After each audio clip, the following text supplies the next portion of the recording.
Hello everyone, আসসালামু আলাইকুম। আজকে আমি আপনাদের খুব সহজে একটি গলার ডিজাইন কাটিং করে দেখাবো। প্রথমেই আমি একটা জামা কেটে নিয়েছি, দেখতেই পাচ্ছেন। এবার আমি জামার পেছন পাটটা সরিয়ে সামনের পাটের গলাটা কাটিং করব। গলার লম্বা নিয়েছি 5 এবং হিপ নিয়েছি 2। যার যেভাবে গলা পরতে ভালো লাগে সে ঠিক সেভাবেই নিতে পারবেন, কোনো সমস্যা নেই। এবার খুব মনোযোগ দিয়ে দেখুন। প্রথমে 1/2 ইঞ্চি, পরে 1 ইঞ্চি, তারপরে আবার 1 ইঞ্চি, তারপরে আবার 1/2 ইঞ্চি দিয়ে আমি কিন্তু গলাটা মেজারমেন্ট করেছি। আপনি দেখতেই পাচ্ছেন। দেখুন, এভাবে করে কাটলে সুবিধা হবে। আপনি যদি মার্কিং না করে মাপ না দিয়ে কাটতে চান সেক্ষেত্রেও আপনি কাটতে পারবেন, কিন্তু জিনিসটা সুন্দর দেখাবে না। তো মাপ নিয়ে কাটলে হয় কি, জিনিসটা সুন্দর আসবে, শেপে আসবে। তো দেখুন, আমি আমার গলাটা কাটিং করে নিয়েছি। এবার আমি বক্রম ছাড়া গলার মানে যেটা দিয়ে জোড়া দিব, বক্রম দিব না, ওই পার্টটা কাটিং করব। দেখুন, আমি এখানে 2 ভাঁজ 4 ভাঁজ করে কাপড় নিচ্ছি। 2 ভাঁজ দিয়ে 2 ভাঁজ করব, মানে ডাবলিং করে ভাঁজ করলে 4 ভাঁজ আসবে, দেখতেই পাচ্ছেন। তো আমি এখানে গলাটা সেম ভাবে রেখে জাস্ট কাটিং করব। কোনো মাপ লাগবে না, কিচ্ছু লাগবে না, জাস্ট গলাটা রেখে সেম ভাবে আমি কাট করে নিব। তো দেখতেই পাচ্ছেন আমার কাটিং শেষ। এবার চলুন আমরা জিনিসটাকে সেলাই করে দেখাই ঠিক কতটা সুন্দর ফিনিশিং আসবে। কোনো বক্রম দিতে হচ্ছে না, আপনাকে কোনো মেজারমেন্ট করতে হচ্ছে না। এটাকে জাস্ট আপনি ওইটার উপরে রেখে সেলাই করে নিতে পারবেন। তো চলুন দেখা যাক। আমরা প্রথমে ওই পার্টটা, জামার পার্টটা বিছিয়েছি এবং পরবর্তীতে গলার যে এক্সট্রা কাটিং পার্ট সেটা তার উপরে দিয়ে সুন্দরভাবে সেট আপ করে নিয়েছি। দেখুন, সেট আপ করার পরে আমরা সেলাই দিব। যেভাবে কাটিং হয়েছে ঠিক সেভাবেই কিন্তু সেলাইটা বসবে, দেখতেই পাচ্ছেন।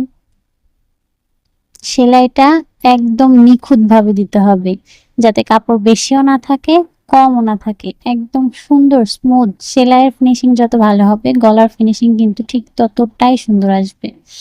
একটু আস্তে ধীরে সময় নিয়ে করলে আরো বেশি সুন্দর হবে।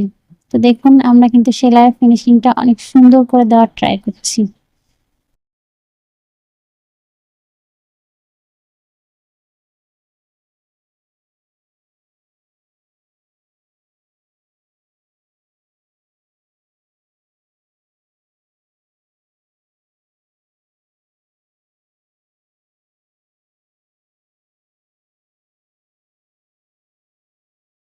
সেলাইয়ের কাজটা শেষ। এবার দেখুন, এই যে যে পয়েন্টগুলো আছে, খাত যাকে বলে, এই খাতে জাস্ট ছোট্ট হালকা করে এমন ভাবে কাটবেন যাতে এক্সট্রা পার্টটা কাটে, সেলাই যাতে না ধরে। এটা কাটলে হবে কি, আপনার গলার ফিনিশিংটা অনেক সুন্দর আসবে, একদম স্মুথলি থাকবে, কোনো ঘোঁজ পড়বে না এবং ফুলে থাকবে না। দেখুন কাটিং শেষ। এবার আমরা 2টা পার্ট, 4টা পার্টে গলা কেটেছিলাম, 2টা পার্ট কেটেছি। এবার একটা পার্ট ঘুরিয়ে আমরা উপর থেকে কেটে নিচ্ছি।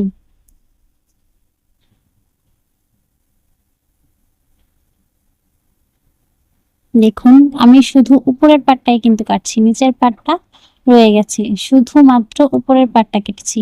এবং এই কোনাগুলো কিভাবে ওঠাবেন, অনেক সময় কোনা ওঠাতে ঝামেলা হয়, সেক্ষেত্রে অনেক সময় কোনা ওঠাতে ঝামেলা হলে আপনি পিন ব্যবহার করতে পারেন, বা আমি কেচির মাথা দিয়ে করছি, আপনি পিন সুচ যে কোনো কিছু দিয়ে হালকা করে গুতা দিলে আপনার কোনাটা অনেক সুন্দর আসবে, ফিনিশিংটা অনেক স্মুথ দেখাবে। তো আমরা এভাবে করে একটা চাপ সেলাই দিব। দেখুন, প্রত্যেকটা কোনা ওঠানো হয়ে গেছে। এবার আমরা গলার উপর দিকটা দিয়ে শুধু একটা চাপ সেলাই দিব। দেখুন, সুন্দর করে ফিনিশিং আসবে। তাহলে একটা চাপ সেলাই দিয়ে নিই।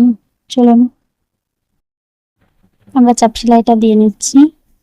চাপ সেলাইটা দেওয়া হয়ে গেলে দেখুন, চাপ সেলাইটা কিন্তু ধীরে ধীরে দিয়েছি। তো চাপ সেলাইটা দেওয়া হয়ে গেলে আমরা উল্টো পাটে ভাঁজ করে একেবারেও সেলাই দিতে পারেন। আবার যদি কেউ হাত সেলাই দিতে চান সেক্ষেত্রে আপনি এক্সট্রা পার্টটা আলাদা সেলাই করে নেবেন এবং হাত সেলাই দিবেন।